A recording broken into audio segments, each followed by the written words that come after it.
And welcome, Hoosier fans, to another episode of Podcast on the Brink, your weekly dose of Indiana University basketball news and discussion. I'm your host, Jerod Morris. Podcast on the Brink is a joint production of the Assembly Call and Inside the Hall. For complete coverage of IU basketball, visit assemblycall.com and insidethehall.com. It's time for Indiana basketball. Tickets for mini-series games are now available online at iuhoosiers.com or by calling 866-IU-SPORTS. Mini-series tickets are available in 6-game or 3-game ticket packages as well as individual games, so you'll have plenty of chances to catch the Hoosiers in action at Simon Scott Assembly Hall this season. Grab your tickets online at iuhoosiers.com or get them by phone by calling 866-IU-SPORTS. Go IU!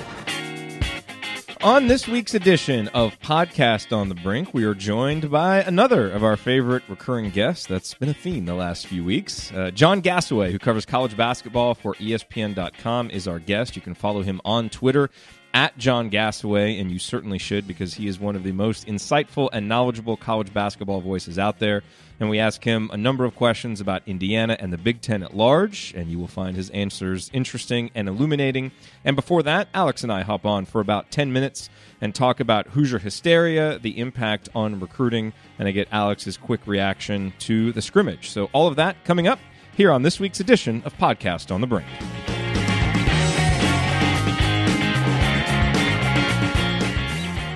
Like most sports fans, you've probably found that buying tickets to sports and concerts too can be a complicated process. But here's the thing, there is a better, simpler way to buy, and that is with SeatGeek. SeatGeek is the smartest, easiest way to get tickets to live events because with SeatGeek's seamless mobile experience, you can actually buy or even sell tickets in just 2 taps. SeatGeek helps you find the best seats at the best prices, fully guaranteed. And there is nothing quite like seeing your favorite team or musician in person, and SeatGeek will help you get closer to the action for a great value. In fact, SeatGeek helped me get closer to the action last season when I saw Yogi play here in Dallas. I'll probably go see him again this year. And same thing for my wife this offseason. I got her concert tickets as a gift, and she really enjoyed it. And we did it all with SeatGeek because SeatGeek is designed to make the ticket buying experience easier than ever. They save you time and money by searching multiple ticket sites to compare prices and find you amazing deals. Now, here is what you should do next, because best of all, Podcast on the Brink listeners actually get $20 off of your first SeatGeek purchase. So there's that little bonus. All you have to do is download the SeatGeek app and enter the promo code BRINK today. That's promo code BRINK, B-R-I-N-K, for $20 off your first SeatGeek purchase.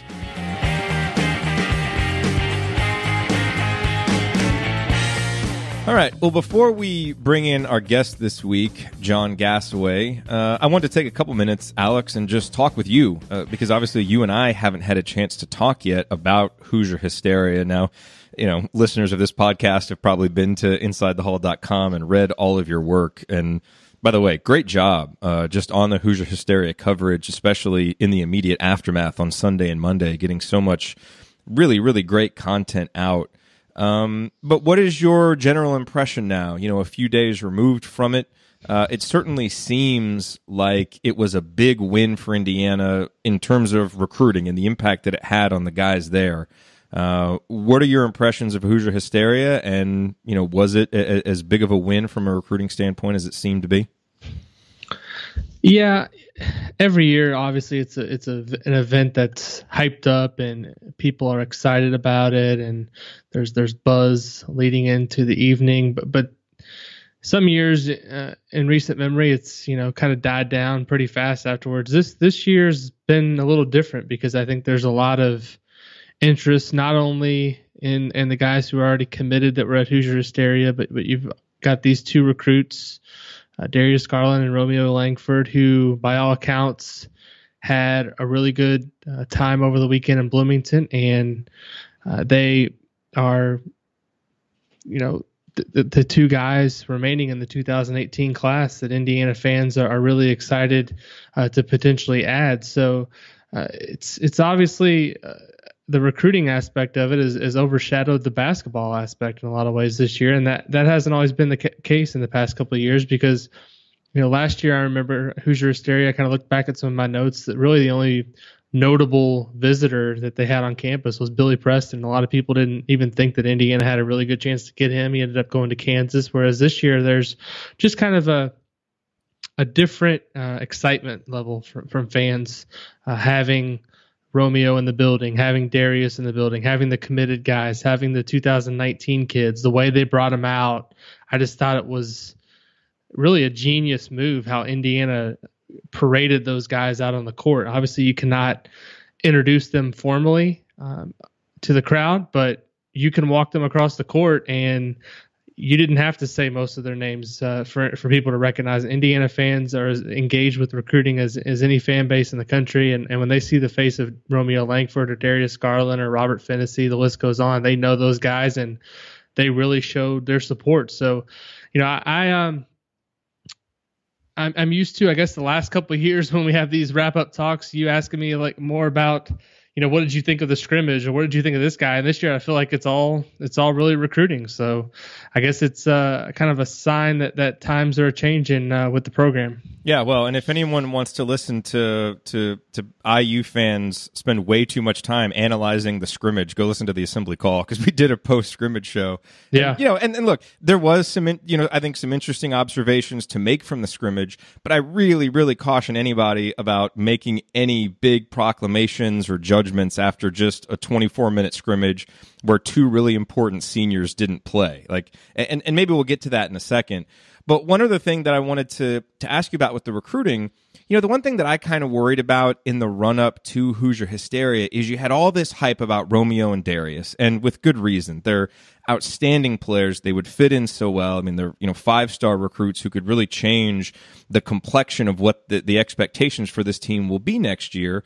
But, they're guys who are still being recruited. They haven't committed, and you've got obviously 4 guys already from the class of 2018 who have committed, 3 guys who were going to be in Simon Scott Assembly Hall. And you mentioned Robert Fennessy and also Jerome Hunter and Demezi Anderson were there.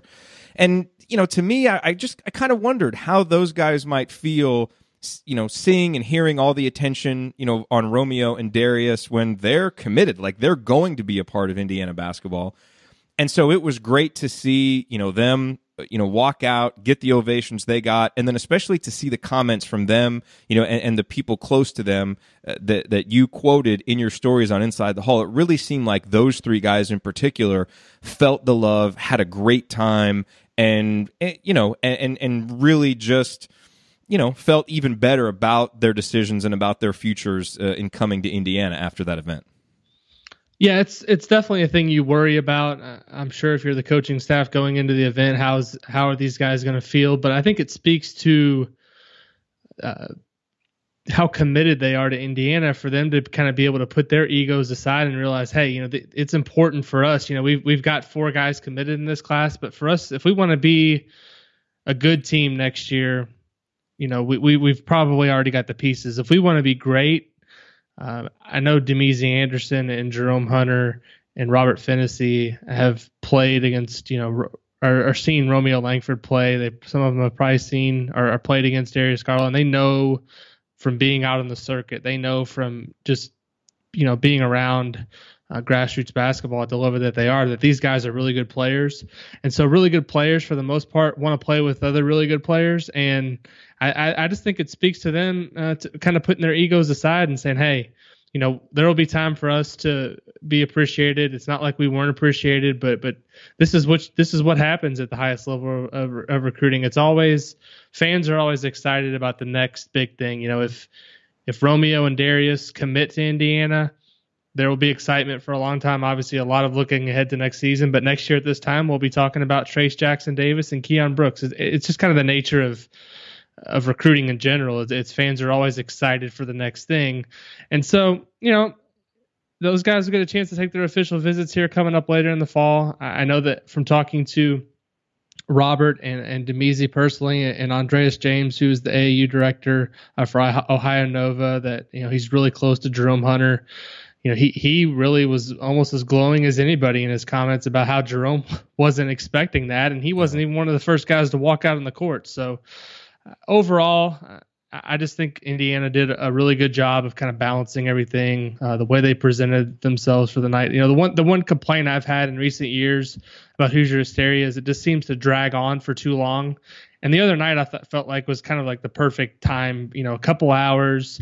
You get the excitement at the beginning, you kind of whiz through some of the other stuff, and then you get to the scrimmage because that's what people really want to see. You have autographs afterwards, but it wasn't a 3.5 hour event. There was no special MC or any. It was just kind of the new coaching staff kind of presenting the program like they wanted fans to see it. They kind of put their own touch on the evening. So overall, I just thought it was a really well done event, and it was kind of what I expected after we talked to Jeremy and some of the things he hinted at a couple of weeks ago. Yeah. That was kind of how I expected it to unfold. So overall, I think every year there's excitement about the event, but I can say that in terms of just the execution of the event and kind of the general feeling, the feedback I'm getting from fans and recruits, I mean, this is the best that I've seen in quite a while. Yeah, agreed.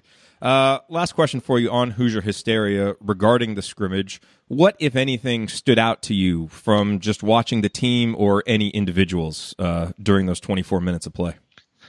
I really like Devontae Green. I think he's a guy I wrote about today. I thought it was interesting when at Media Day when Archie was talking about he has a little New York City to his game and kind of just, Devontae trying to figure out the balance between, being flashy, which I think at times last year, as shown by his turnover rate, maybe he tried to do too many things.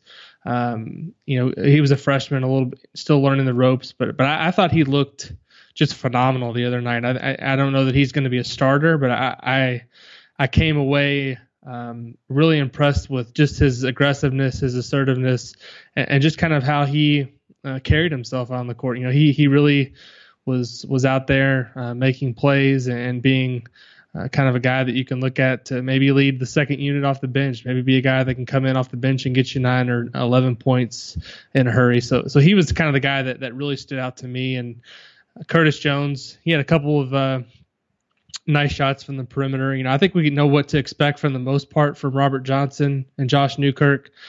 I think those other two guys are really going to determine how much depth Indiana has in its backcourt this year, and really if there's going to be much of a drop off when they do go to the bench. So I thought it was encouraging the other night what I saw from both guys. Yep. All righty, are you ready to chat with John Gasaway? He's always one of our favorite guests to bring on.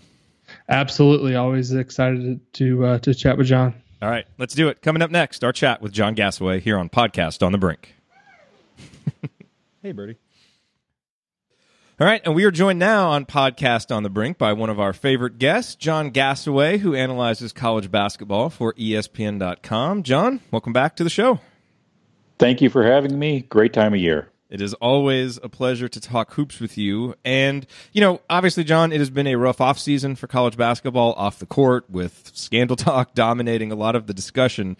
But you actually wrote a piece recently entitled, "Don't Let the Off-the-Court Mess Fool You. College Hoops Has Some Game." And in this piece, you present some data about how college basketball is actually tracking pretty closely with trends that we're seeing in the NBA, especially in relation to the whole idea of pace and space. And you cite 3 reasons in particular why the college game is improving in terms of scoring efficiency and, in the eyes of many, you included, I think, in terms of aesthetics as well. So I would love if you could start us off here by just kind of diving into this a bit, because I think we all need some happy college hoops news here to counter all the negative talk that we've had recently. Yes, let's see this glass is half full. And just as a quick intro, in said piece, I certainly don't mean to minimize what's happening off the court. In fact, I've written at length about that half of it too. But having said my piece about that with the season coming, I thought it was a good time to point out, we're not complaining about some of the things just in terms of the sport itself that we were just a couple 3 years ago. So things are looking up. Kudos to the NCAA for the 30-second shot clock a couple seasons ago. That had exactly the effect that they were hoping it would have. Teams are getting better at their shot selection, and they are avoiding what in the NBA they like to call that donut of doom, that space on the floor from inside the three-point line pretty much all the way to the basket. So there are more threes being taken, but even within the twos that are being taken, those are being attempted closer to the basket, so that results in more points. And then, as you indicated, the news that has not happened, and that's been a good thing, is that the foul rate has stayed steady. People of a certain age will be able to think back to way back to 2013-14 when there was new points of emphasis, which mostly meant enforcing the rules as already written. And there were more fouls called, and so, yeah, scoring did go up, but there were a lot more fouls, and that was thought at the time, if we want more scoring, this is the devil's bargain that we'll have to strike. Well, guess what? We've got more scoring, and we don't just have to watch free throw contests. The foul rate has stayed steady, and with all these things, I'm talking about major conference play only. And so, yeah, it's a good, aesthetically pleasing product, and if we can just figure out the institutional arrangements for how to reward these players and how to select them and get them onto which teams, then we'll have a pretty good sport here. Everything will be all set.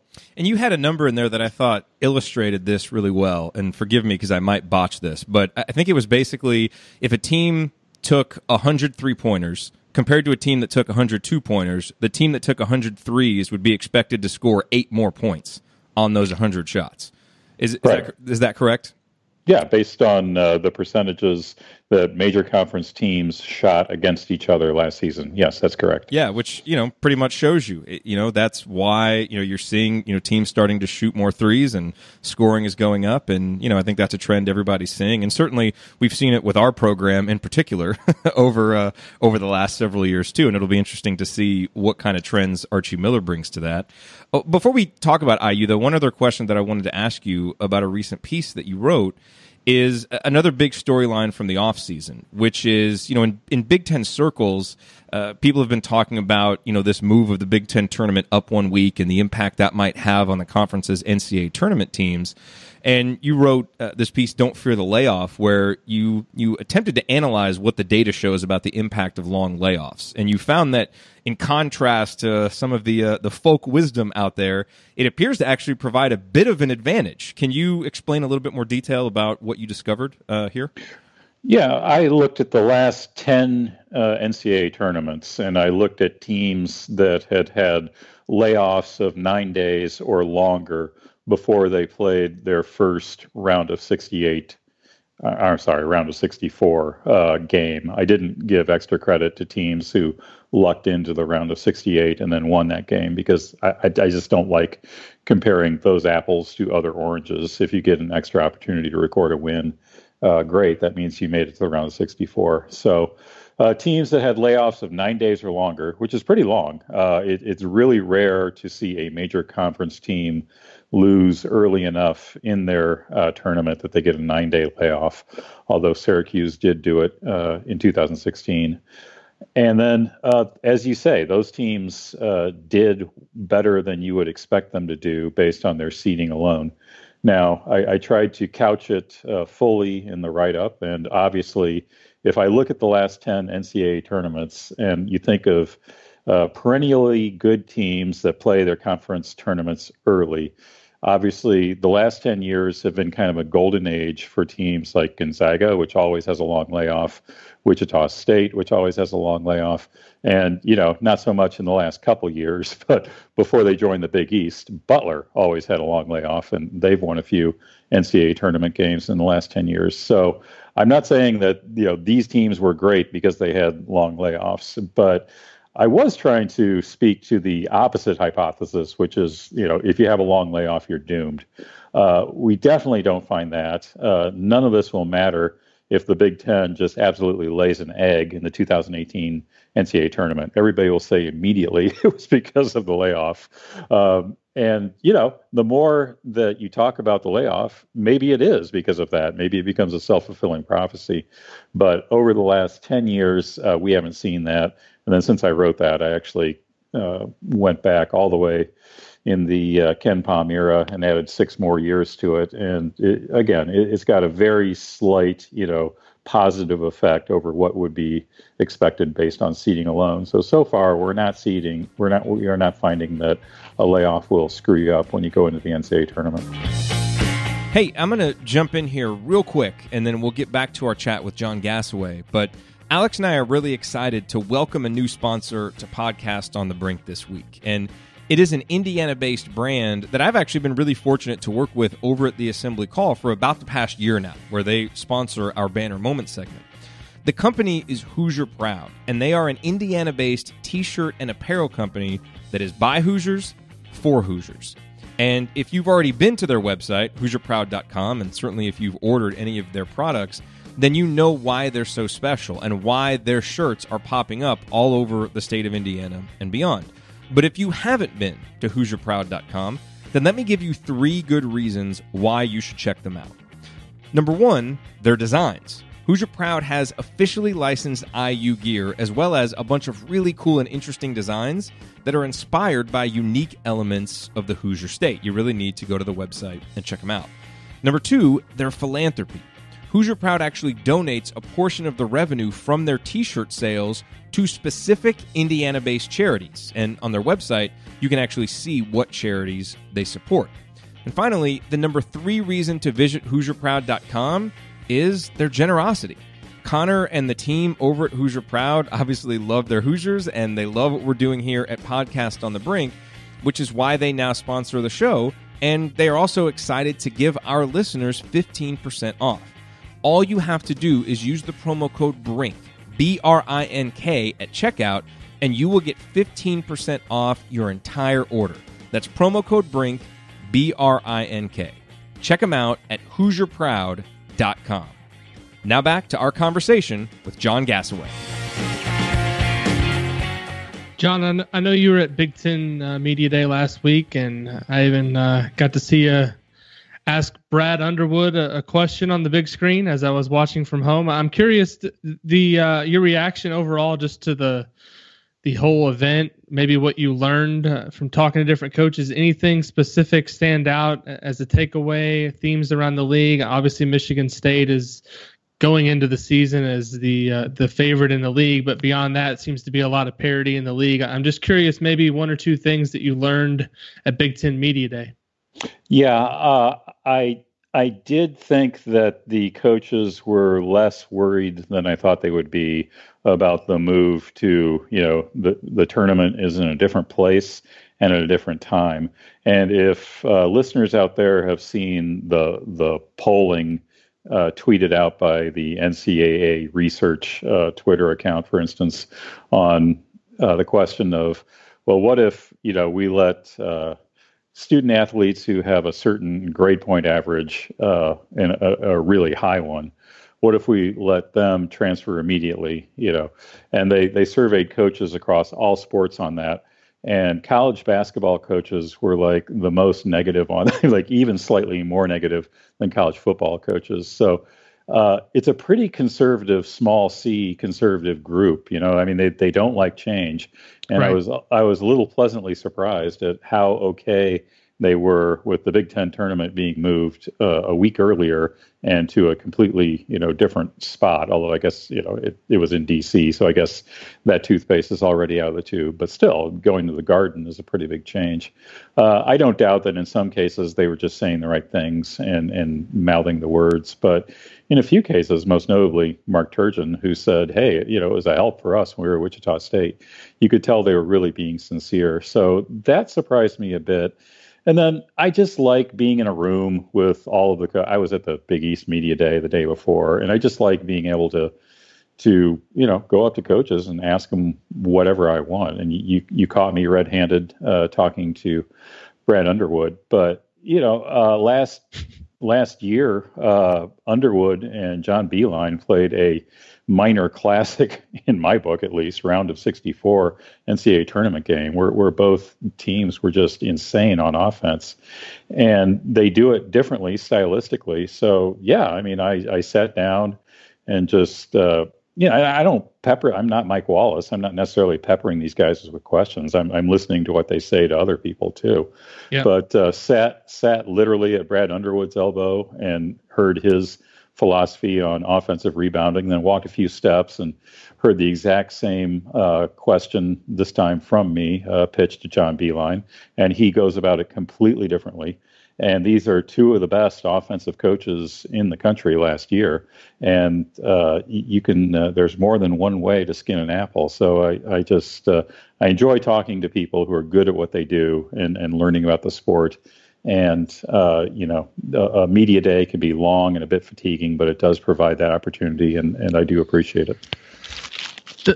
The last time we had you on, I believe it was July, and the whole concept, I think, at that point of the college basketball season was much more of an abstract thing. We were so far away from it. Now, we're I think 2 weeks from Friday, the first game's going to come out. It felt like Christmas to me the other day when the first Ken Palm ratings came out, and I'm looking at Indiana's profile, and they're projected the 10th best team in the Big Ten, and I'm looking at their where he's got them projected offensively and defensively, and I think a lot of people are curious, and this is a question that Archie got asked a little bit about at Media Day, but didn't really provide a great answer, and maybe we'll have to wait and see. But what do you think is going to be the big when somebody turns on an Indiana game this year and watches the Hoosiers, what's going to be the biggest difference that's going to jump out immediately? Is it going to be defense? Is it going to be better taking care of the ball? Is it going to be less emphasis on offensive rebounding? Is there anything that you can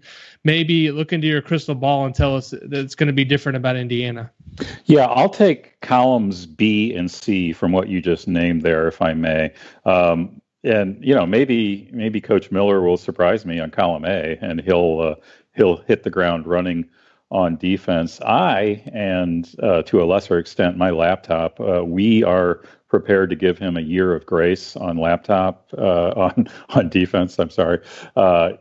He needed some time at Dayton to get the defense up to speed, and that's pretty much the norm. But you never know. I mean, that guy has earned his chops defensively, goodness knows, and maybe he'll surprise us. But the safe bets do seem to be what you said in terms of turnovers and offensive rebounding. So in many ways, it should be a pleasing experience to Indiana fans in terms of I've got vivid memories of being on Twitter during Hoosier games last year, and I mean, if there was a turnover, I would just look down at my feed with delight and go, oh, "This is going to be," and sure enough, the wailing and gnashing of teeth that followed was tremendous. I don't think we're going to see that now. I mean, I don't think IU will turn into Michigan overnight and just never, turn it over. But I think, we're cruising toward a comfortable 50th percentile turnover rate, and visually, that would be a big change. The bad news is, I think the offensive rebounding is going to go down by choice. I've spoken to Coach Miller when he was at Dayton on this very question at least once, and it's not that he's running away from offensive rebounds, but again, it's more of the John Beilein philosophy, which is if you're taking care of the ball and and you're doing your work on defense, then I can't ask these guys to go after offensive rebounds with all their might. And, by the way, maybe they'll do that all game long and they'll only get one anyway. So this is where you choose to put your effort. To a certain extent, last season, IU was able to overcome their turnovers a little bit, not entirely by any means, with a pretty good offensive rebounding rate.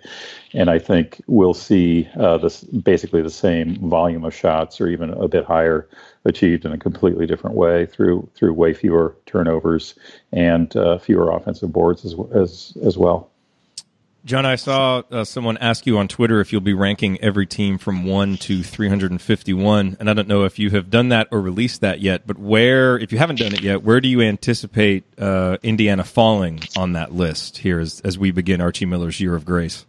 Yeah, I mean, I dare not even dare not even throw that out because I literally rank the teams 1-3 51, and so I think I know the ballpark that IU will be in, and I would be surprised if it drastically differs from reputable laptops from Ken and others, but I'm seeing them projected in the 9-10 range in the Big Ten, which sounds dire, but there's a lot of good teams above that, and there's not much difference between middle of the pack and 9 and 10. So I'm in, I always find a couple things to disagree with the consensus on Big Ten wise, but that sounds about right for a team that returns very much the normal amount of experience, a little bit above average from last year, but was outscored by 0.3 points per trip in the Big Ten last year. That's in the sweet spot, so that prediction sounds about right to me.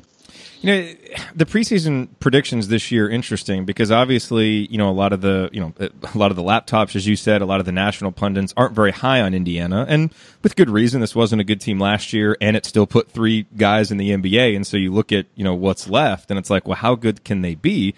But a lot of us close to the program, remember that Curtis Jones was a 4-star recruit, and Deron Davis was, a really high recruit, and on and on. Juwan Morgan was a high recruit and has, done some things at this level, and I think, maybe you could say overestimate, the returning guys. I guess time will tell.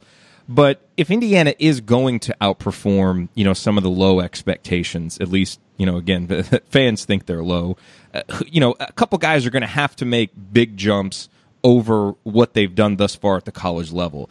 Who do you think are the most likely candidates to do so and to make that big jump and become, much better players this year? Well, and I'm not even. In the spirit of your question, I agree, and I'm not sure. That huge, spectacular jumps are necessary for IU to quote unquote surprise people. I do think they're being overlooked because the stories are elsewhere, and because, as you say, there was NBA talent that went to the next level. But this is clearly going to be a team that is, going to be much improved on defense to make the safest bet. They gave up, 1.11 points per trip in a league that averaged 1.04. So, when I say I'm giving Miller a year of grace on defense, he'll whack that figure down. I just mean a year before we see, okay, this is, like Miller at Dayton level defense. That's all I'm talking about. But then, in terms of, players who can make the jump, I think we're going to see it across the board on offense because we'll have to, because the usual suspects, Blackman and we never got to see OG, who was hurt or didn't get to see much of him, and Thomas Bryant. Those guys are gone, so these possessions are going to fall to the guys that are left, and I think they will be able to inherit them capably and put a good product on the floor. I just don't think it's likely that Indiana is going to shoot as well as they did last year. But again, they'll turn it over less. And I think that, it's going to be a better overall outcome than what we saw last year. But it might, the only outcome that matters is making the tournament. And that's going to be a tougher call to make here. John, I don't know if you've done any analysis on this or looked at kind of the impact of coaching changes on different programs, but one of the things that stands out to me when I look at Archie's kind of resume when he was at Dayton, the first couple of years he was there, his teams are more offensive, I guess better offensively than they were defensively, and it really took till year 4 until they were, what I would consider to be I guess an elite defense, a top 40, top 50 type defense nationally. What I guess you mentioned maybe being able to kind of shore that up in a year or two. What are you seeing from maybe his profile or what makes you confident that it's not going to take him much time to make a leap defensively? Is it just that Indiana was so bad previously? I mean, to be blunt about it, I mean that to me that's really kind of the thing that I guess everyone's pointing to. Well, we want to see the defense, but I looked at it, like I said, I looked at his profile at Dayton, and it took him 3 years to really kind of ramp it up and get it to where he ideally would like to have it. Right. I do think that I think the arc of change at the level of Indiana is quicker than it is at an A10 at one of the best A10 programs, which is Dayton. In line with the previous question, he's got more talent here, and he's got more talent in the wake of an NBA exodus, relatively speaking. I mean, if you had your Robert Johnsons and your Juwan Morgans and your Josh Newkirks and these guys at Dayton, that would be a huge deal. So we don't think of it that way because you got your Deron Davises. We don't think of it that way because look at all the guys that left. But to agree wholehearternally with the prior question, I mean, there's talent here, and there's Big Ten talent, and there is tournament contention talent. So I don't know that he can get Dayton level, and I mean Dayton last year or Dayton the last 2 years, Dayton level defense out of these guys this season, which is, what the most extreme and hopeful fan would naturally want. But I think we can, as you say, I think we can see, remarkable defensive improvement toward the Big Ten average.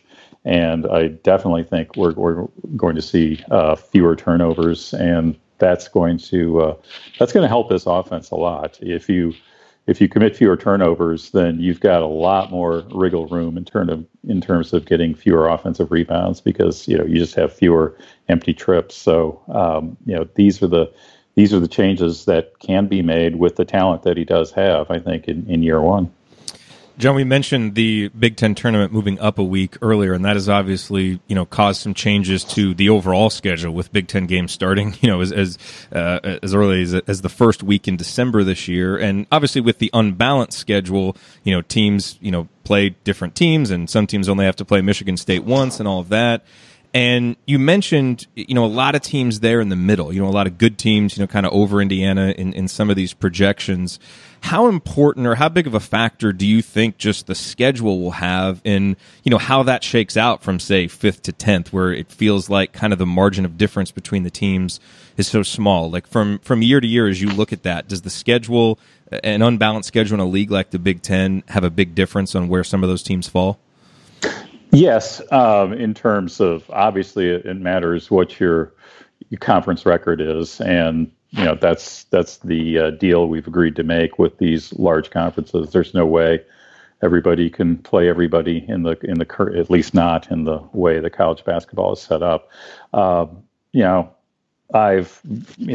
found fault with the men's basketball committee in the past. One bouquet I will toss in their path is that they do look past, thank goodness, win-loss records in conference play because of they know full well that the schedules are imbalanced. The only part where it really does worry me is when you see it affect seeding in the conference tournament, which of course it does, and then the talk becomes, well, Indiana, to take a hypothetical in 2018, Indiana has to win their first round game at the Big Ten tournament, but because of the imbalanced schedule and their one-loss record gets them a seed that gives them a tough or a markedly more tough first-round game than another bubble team faces. But again, coaches are grown-ups. They know that this is the way the business works, and they agree to it on paper before the season starts. In effect, they say, okay, we're going to try our best to avoid that situation. That doesn't mean they won't complain when it happens. But that you raise an excellent point. This is what happens when we've got only 18 games and we've got 14 teams, and there's a big difference between the best team and the 14th. John, one of the things the Big Ten's doing, I guess, to maybe remedy that problem a little bit is they're moving to 20 games next season. And I think that the feedback that I've heard the most from fans is they're happy that they're going to have this Purdue rivalry protected. I know there's going to be a more emphasis on regional games, but on the downside, I think some people are fearful of what it might do to non-conference scheduling. Indiana this year has a really ambitious schedule. They're playing Seton Hall, they're playing Duke, and those are games that are mandated by the league. But they're also going out of conference and playing Notre Dame and Indianapolis. They're also playing at Louisville. What is the impact going to be, in your opinion, of the 20-game schedule on non-conference scheduling, particularly when it comes to the Big Ten? Because you got programs like Michigan State that schedule tough every year, and then I've looked at. I'm not gonna name drop any programs, but I've looked already at some of these non-conference schedules, and some schools have 11 wins scheduled before the season even starts. So I'm curious what kind of impact you think this is going to have overall. From the 30,000-foot level, this is a positive benefit in, college basketball is currently set up. And that just means that a Big Ten game is going to be very likely better than your normal December game that a Big Ten team would go out and schedule for itself. Now, that's not true in every case. As you say, Michigan State is notorious for going out and playing everybody and their father, usually on an aircraft carrier or a blimp or something. But overall, a Big Ten game is going to be better than your average non-conference game. Now, will that make teams say, aha, now we've got, 2 more spaces to schedule cupcakes since we're already playing 20 quality games?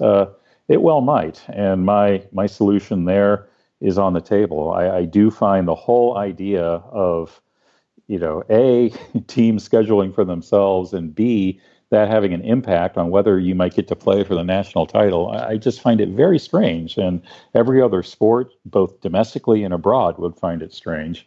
And our options are either for the men's basketball committee to say, hey, look, we will not be in the schedule preference business any longer. Don't worry about it. If you go Cupcake City, our laptops are still good enough where we'll know exactly how good at basketball you are. Go for it.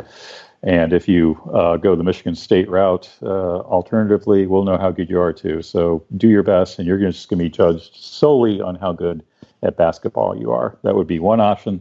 The other option, which would be like every other sport in the world except for 3 college football games, would be simply for teams to be handed their schedule, whether that's by a central national governing body, whether that's conference by conference, whatever, but just take coaches out of it and have some higher power, just like in any professional sport. Here's your schedule, boom, go play it. And then, the problem is solved. But until we do either of those 2 diametrically opposed things, then this is what we will keep saying, and we'll keep yelling at coaches for their easy non-conference schedules. Do you think college basketball coaches would like that more or less than the transfer rule? Yeah, see, this is I'm generally suspicious of this whole idea of a czar for college basketball. I think that we'd still have the same problems even if some person had a really big hat. But maybe if they could just exist only to hand out schedules, and then the coaches would, of course, be irate as you suggest, then maybe such a position would be a good thing. Last question for you, John. Just, kind of big picture about the Big Ten. Obviously, I think you and everybody is excited to see Michigan State. Lots of storylines, so much talent. They're a really interesting team.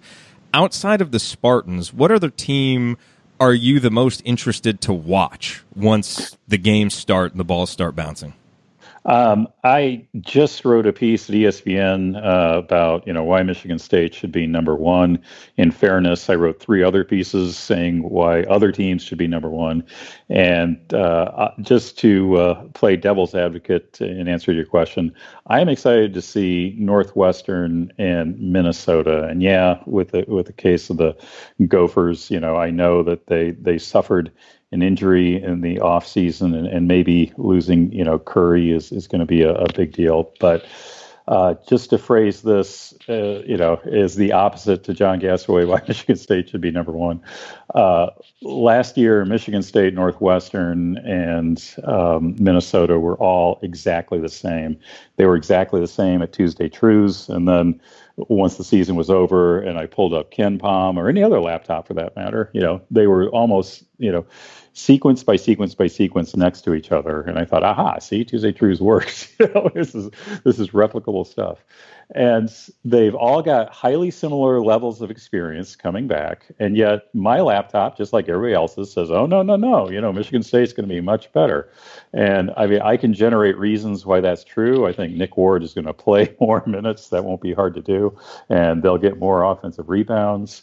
But there's this little part of me that says, really, are we just all talking ourselves into this? Maybe teams that are exactly the same, 3 teams are exactly the same last year, and they all bring the same level of experience back. And I know that Michigan State, now they got Gavin Schilling and they got Ben Carter, but is that really that big a deal? And they've got Jaren Jackson, but, freshmen don't always pan out from the lower part of the top 10. So I'm going to be interested to see if Northwestern and Minnesota can prove John Gasaway wrong and say, see, that column you wrote about why Michigan State should be number 1, that was premature. I'm looking forward to seeing those 2 teams. And I guess you got the Izzo factor as well. People would, all things being equal, people will tend to give the benefit of the doubt to an Izzo coach team, and he's earned that probably. Well, see, and there's 2 ways of looking at that. I mean, actually, he hasn't had much luck in the NCAA tournament lately, so that makes me, at least as a longtime Big Ten watcher, say, "Oh man, he's due. he's definitely, Izzo's going to Izzo this year." So that can go either way. Well, John, thank you as always for your time and your expertise. We always love having you on here and talking college hoops with you. Thank you, John. guys. Thanks for having me. Yep, appreciate it. Thank you for listening to this episode of Podcast on the Brink. We always appreciate you being here. To get more from me and from Alex, visit assemblycall.com and insidethehall.com for complete coverage of Indiana University basketball. If you liked this episode, please consider sharing it with a friend or family member who loves IU basketball as much as you do. You can also support the show by leaving a rating and review on iTunes, which helps us get the word out to more IU fans like yourself. We will be back next week with a new episode. Until then, as always, go Hoosiers.